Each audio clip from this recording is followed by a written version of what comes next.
Hello' everyone, কি খবৰ? আশা কৰিছোঁ সকলোৰে ভাল। মানুহৰ যে এনেকুৱা কিয় হয় বাৰু যে কিবা এটা কৰিম বুলি ভাবিলে কৰিবগৈ নোৱাৰি। মই যে কৈছিলোঁ আপোনালোকৰ 30 ডেজ চেলেঞ্জ ভিডিঅ' এটা কৰিম বুলি, সেইটো কৰিবলৈকে নহ'ল। ভাবিছোঁ কি ইয়াতে সামৰণি কৰোঁ বুলি। পিছত যেতিয়া ভালদৰে সুবিধাবোৰ মিলিব আৰু তেতিয়া কৰিম। এইকেইদিনটো টাইমবোৰ মিলাবই পৰা নাই। আকৌ এইফালে দেখিছে নহয়, ঘৰত বিয়া ওলালে আৰু গাটো বৰ এটা ঠিক নাই, সেইবাবে ভিডিঅ'বোৰ কৰিবলৈ পৰা নাই। আৰু বিয়া আপডেট এইখিনি দি থাকিম বাৰু। এইখিনি কিনো কৰিছোঁ বিয়া ঘৰত সকলোবোৰ দি থাকিম। বিয়া বুলি কৈ আছোঁ হয়, কিন্তু কাৰণো বিয়া আপোনালোকেতো ধৰিব পৰা নাই চাগে।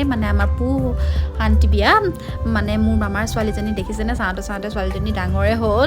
মনতে আছে যেতিয়া জন্ম হৈছিলে, সেইবোৰ সকলোবোৰ মনত আছে। কিন্তু ইমান সোনকালে যে ডাঙৰ হ'ল ধৰিবলৈকে নোৱাৰি। আৰু আজি হৈছে চাৰিদিনীয়া গা ধোৱা। চাৰিদিনীয়া গা ধোৱানো কি নিয়ম কৰা হ'ল, এনেই সৰু সুৰাকৈ অলপকৈ আপোনালোকৰ আগত দেখুৱালোঁ। আৰু আশা কৰিছোঁ যে আপোনালোকে ভিডিঅ'টো চাই ভাল পাব। আৰু যদি ভিডিঅ'টো চাই ভাল পায় তেন্তে এটা লাইক, কমেণ্ট, শ্বেয়াৰ আৰু ছাবস্ক্ৰাইব কৰিব নাপাহৰিবা। আৰু এইফালে দেখিছেনে, শেষত মই খাবলৈ লৈ যাই কৈ